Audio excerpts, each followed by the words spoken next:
Grayson Ellis's hands trembled as he gripped the edge of the polished oak table, the opposing counsel's whispered threat still burning in his ear like a brand.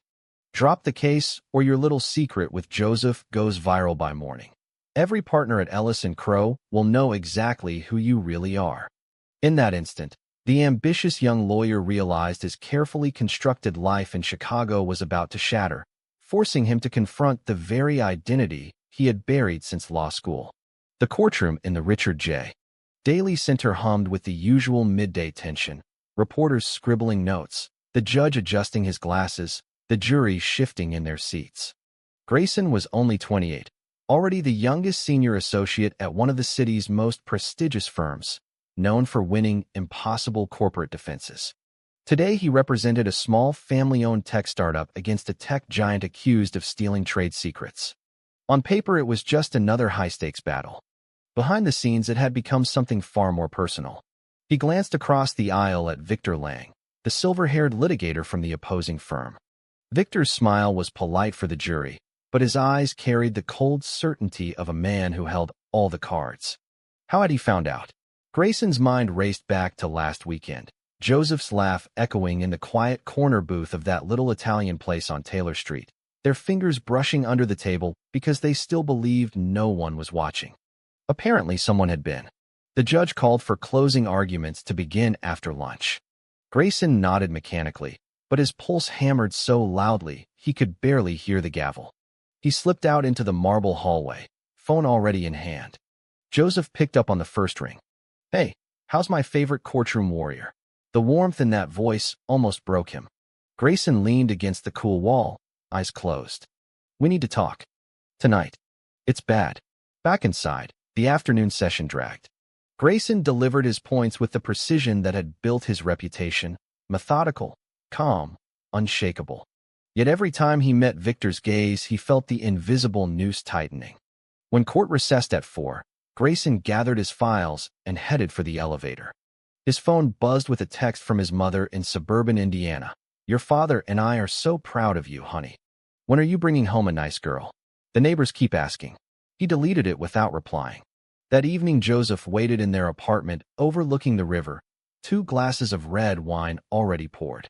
The moment Grayson stepped through the door, Joseph knew. "You're shaking. What happened?" Grayson set his briefcase down and told him everything. The threat, the exposure risk, the career that would evaporate the second the partners learned their golden boy was gay. Joseph listened in silence, then pulled him into a tight embrace. "We've hidden for 3 years because you said the firm wasn't ready. Maybe it's time they were." Grayson pulled away, pacing. "You don't understand.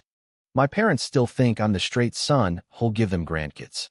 The partners just nominated me for partner track. 1 leaked photo, and I'm finished." Joseph's face tightened, the same hurt that had surfaced more often lately. "So I'm still your dirty little secret." The words landed like stones. Grayson wanted to argue, but the truth sat heavy between them. Sleep refused to come. At 2 a.m., Grayson stood at the window watching the city lights, replaying every choice that had led him here. Law school in New York, where he dated girls to keep up appearances. The move to Chicago, where he met Joseph at a quiet charity gala. Joseph teaching history at a downtown high school, passionate and unafraid. Their first kiss in the rain outside the Art Institute had felt like freedom. Now that freedom threatened to cost him everything. Morning brought no relief. At the firm, senior partner Margaret Crow called him into her office. Lang's firm sent over a revised settlement offer, far too generous. "Something's off. You're our closer, Grayson. Don't let me down." Her smile was warm, but Grayson heard the unspoken warning. He nodded, throat dry. By midday, the pressure inside him had become a living thing. He canceled lunch with his best friend from college, Marcus, claiming a migraine. Marcus had always been the one person who suspected the truth but never pushed. Today, Grayson couldn't risk even that conversation. Instead, he walked the river walk alone, wind whipping his coat, replaying Victor's threat on loop. When court resumed the next morning, Grayson took his seat knowing the next 48 hours would decide more than the case. They would decide who he was willing to become. Victor leaned over during a sidebar and murmured, "Tick-tock, Ellis. Your boyfriend's Instagram has some very interesting tag photos if you know where to look." Grayson's blood ran cold. Joseph never posted anything risky, except that one anniversary shot from last summer, cropped tight, but still recognizable if someone was hunting. The judge cleared his throat. Mr. Ellis, your closing argument. Grayson stood, buttoned his jacket, and stepped to the podium. The words he had rehearsed for weeks suddenly felt hollow. He looked at the jury, then at Victor, then somewhere inside himself. For the first time in his career, the argument he was about to give wasn't just for his client. It was for the man he was still afraid to become. The words flowed anyway, clear, passionate, anchored in facts. Grayson painted a picture of innovation stolen from a small company that had poured heart and soul into every line of code. He watched the jurors lean forward, felt the shift in the room. Victor's smirk faltered for the first time. Yet Grayson's mind kept drifting to Joseph waiting at home, to the parents who still sent him church bulletins about traditional family values, to the partners who toasted his future without knowing the truth. After court, he met Joseph at their favorite bench in Grant Park. The October sun painted the lake gold. Joseph handed him coffee. You sounded strong on the live stream. I watched from my classroom. Grayson managed a smile, but the fear wouldn't leave his eyes. Victor knows your name. He mentioned your Instagram. Joseph's jaw tightened. Then maybe it's time we stop pretending. I love you, Grayson. I'm tired of being the secret you're ashamed of. The accusation stung because part of it was true. Grayson had spent years perfecting the straight-presenting version of himself. Firm softball league, charity galas with female colleagues on his arm for photos, Sunday calls home filled with vague mentions of someone special who never got a name. Joseph had been patient, but patience was wearing thin. I'm not ashamed of you, Grayson said quietly. I'm terrified of losing everything else. That night they argued for the first time in months. Joseph wanted to post a simple photo together. Grayson begged for more time. In the end, they fell asleep on opposite sides of the bed, the silence louder than any shouting. The next morning, Grayson arrived at the firm to find a sealed envelope on his desk. Inside was a single printed photo, him and Joseph kissing outside the Italian restaurant. No note, just the image and a timestamp from last weekend. His stomach dropped. He burned the photo in the bathroom sink, watching the edges curl black. When he returned to his office, Marcus was waiting. You look like hell. Talk to me. Grayson almost broke then. Marcus had been his roommate in law school, the one who covered for him when he snuck out to meet guys. But even Marcus didn't know the full extent of the relationship with Joseph. It's nothing, Grayson lied. Marcus studied him. If it's nothing, why is Victor Lang asking me questions about your personal life? The betrayal sliced deep. Grayson had trusted Marcus with everything, except this. Now doubt crept in. Had Marcus slipped? Had someone seen them together at Marcus's birthday party last month? The uncertainty gnawed at him all afternoon. By evening, Grayson's mother called. Honey, I saw your closing argument on the news. You were brilliant, but you looked so tense. Is everything okay? He assured her it was just the pressure of the case. When she asked again about meeting that nice girl from the firm, Grayson changed the subject to football. Hanging up, he felt the familiar guilt twist tighter. Joseph texted, dinner at home, or should I give you space? Grayson replied instantly, home. I need you. They ate in silence at first, then Joseph spoke. I've been thinking. Maybe I should move out for a while. Give you the room to decide what you really want. The suggestion hit Grayson like a physical blow. He reached across the table, gripping Joseph's hand. Don't. Please. I'm trying. This case ends Friday. After that we'll figure it out. I promise. Joseph searched his eyes and nodded, but the doubt lingered. Thursday morning brought the final witnesses.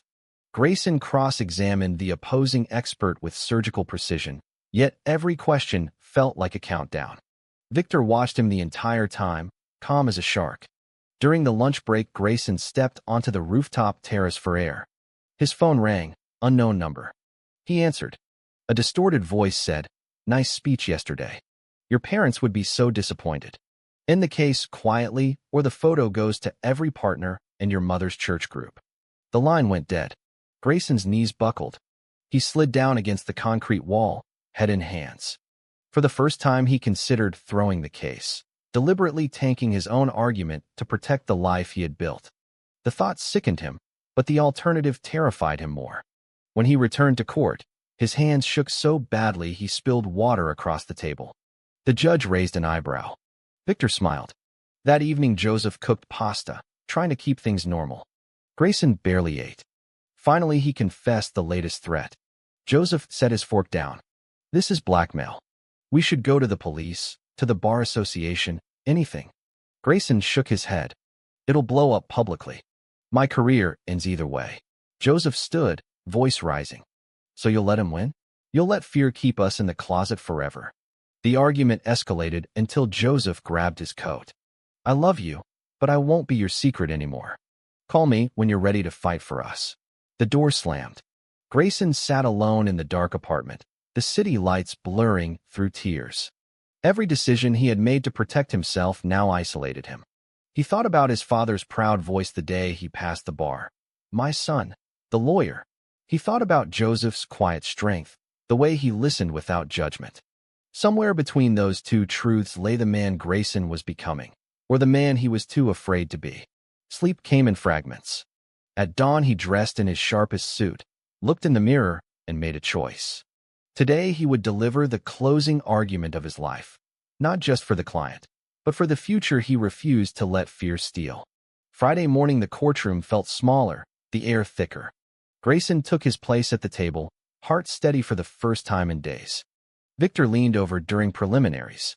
Last chance, Ellis. Walk away clean. Grayson met his gaze. See you in the argument. The judge called the session to order. Grayson rose for his final summation. He began with the facts, then something shifted.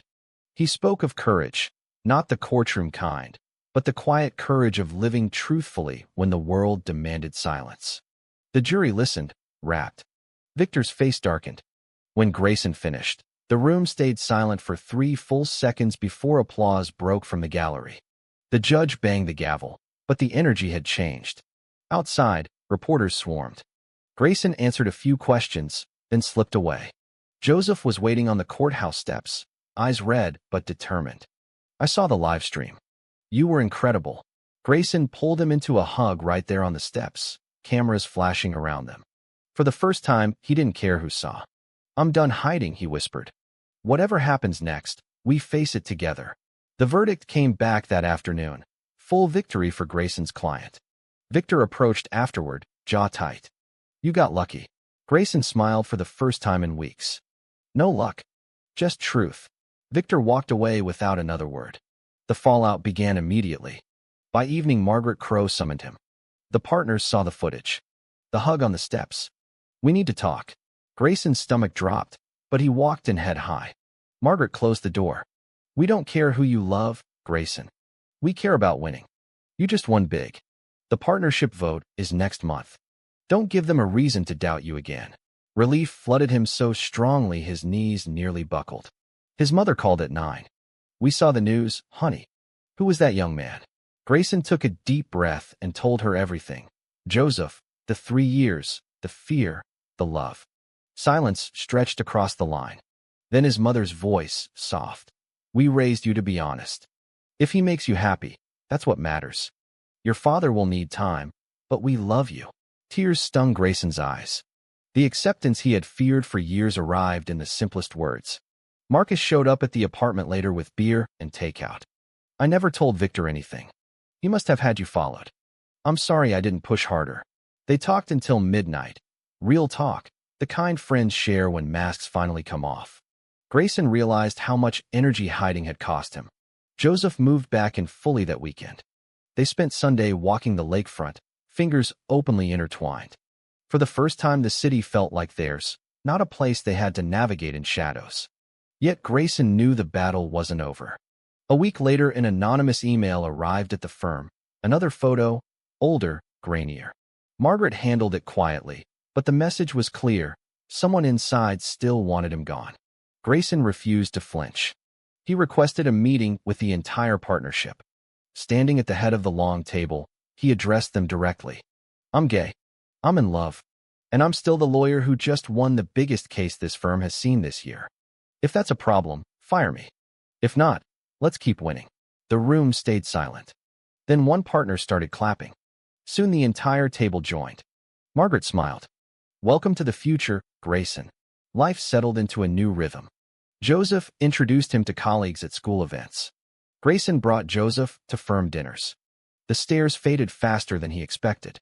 His father eventually called, awkward, gruff, but trying. "Just want you happy, son."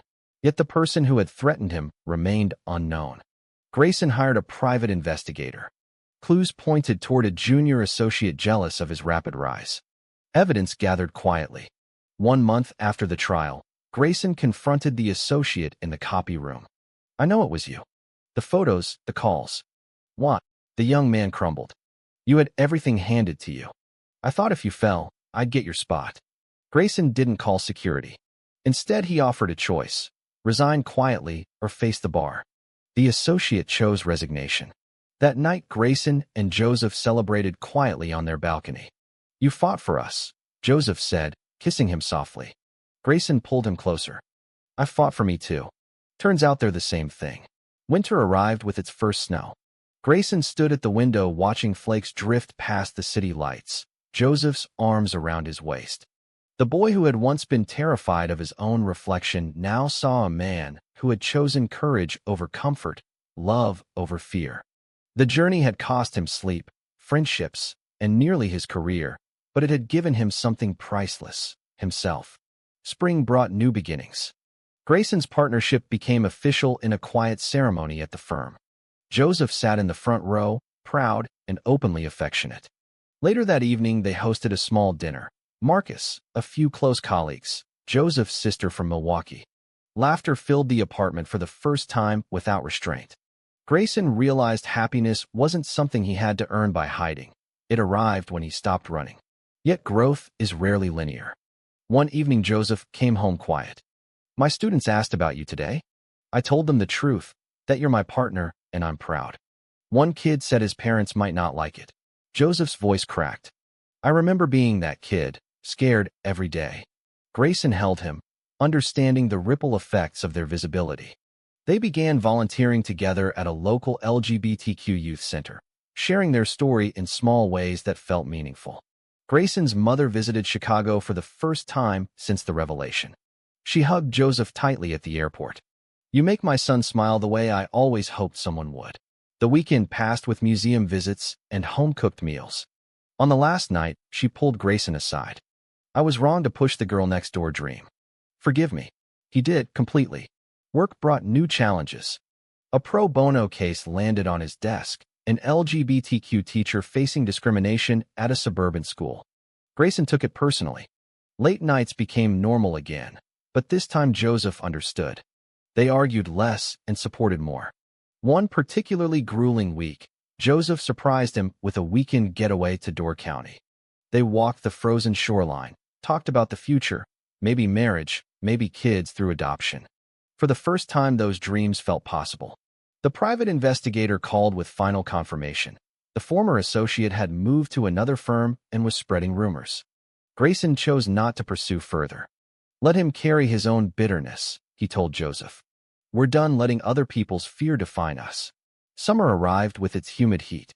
Grayson argued another major case, this one involving corporate responsibility in a discrimination lawsuit.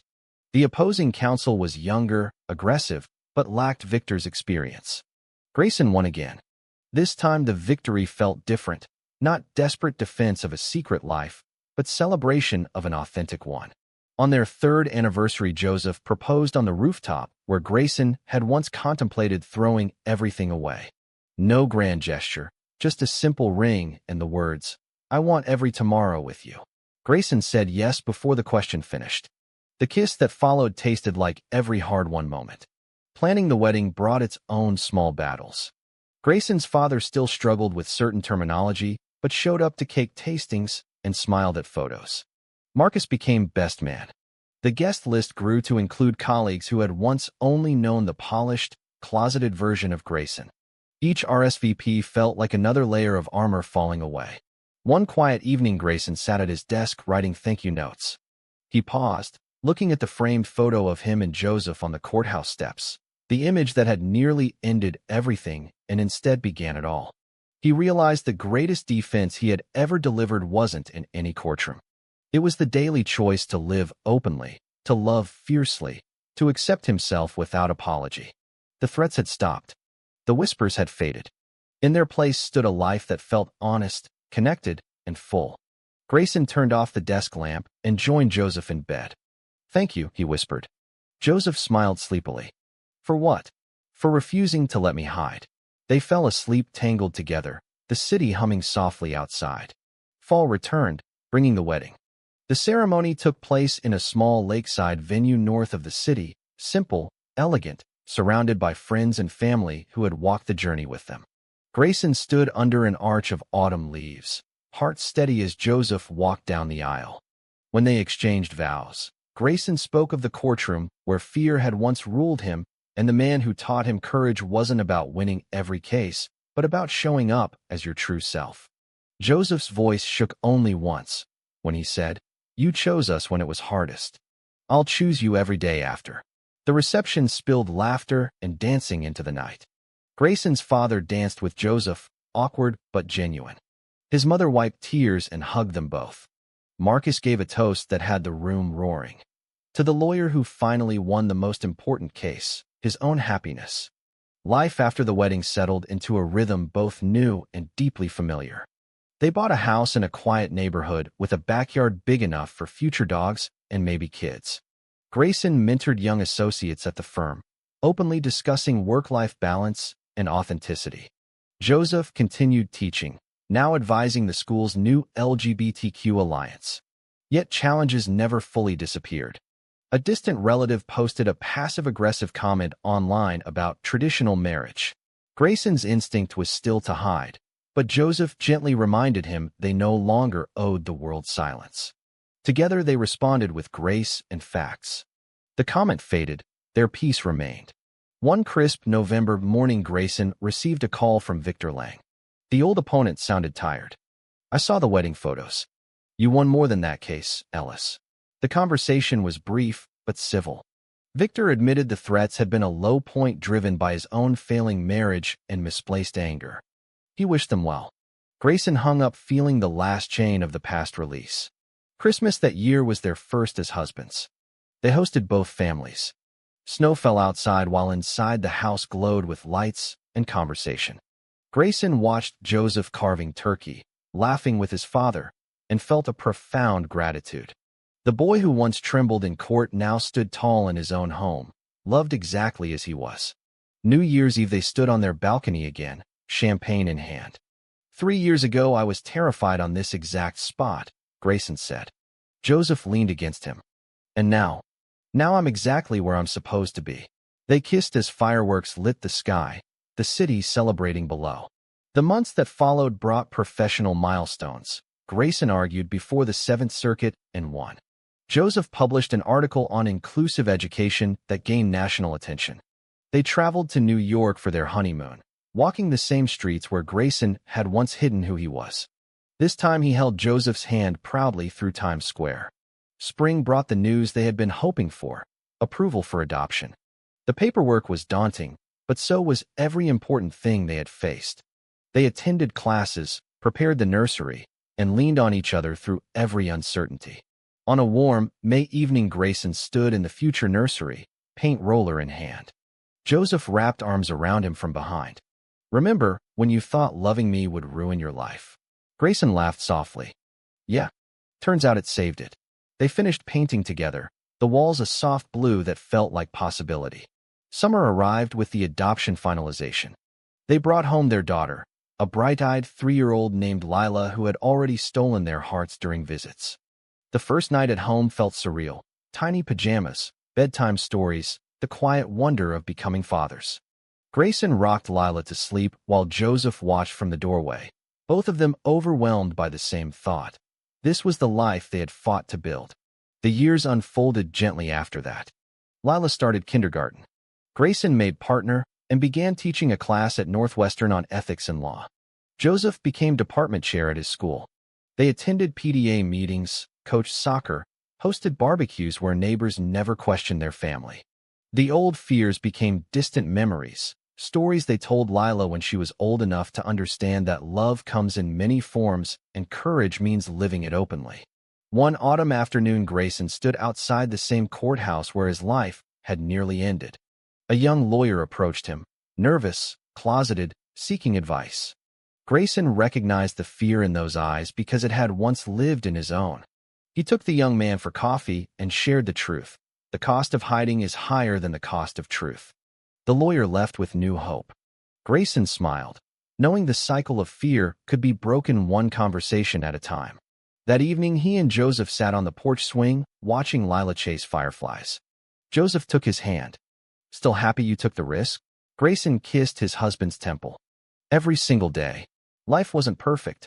There were still awkward family gatherings, the occasional ignorant comment online, the challenges of parenting. But those moments no longer defined them. What defined them was the love they had chosen every morning, the family they had built, the man Grayson had become when he finally stopped running from himself. Years later, when Lila was 12 and asked why Daddy had once been scared to hold Papa's hand in public, Grayson told her the whole story, from the courtroom threat to the victory that mattered most. She listened quietly, then hugged them both. "I'm proud of you for being brave." In that moment, Grayson understood the greatest legacy wasn't the cases he won in court, but the courage he passed to the next generation. True or false? In today's society, hiding who you are will always protect your success more than living truthfully?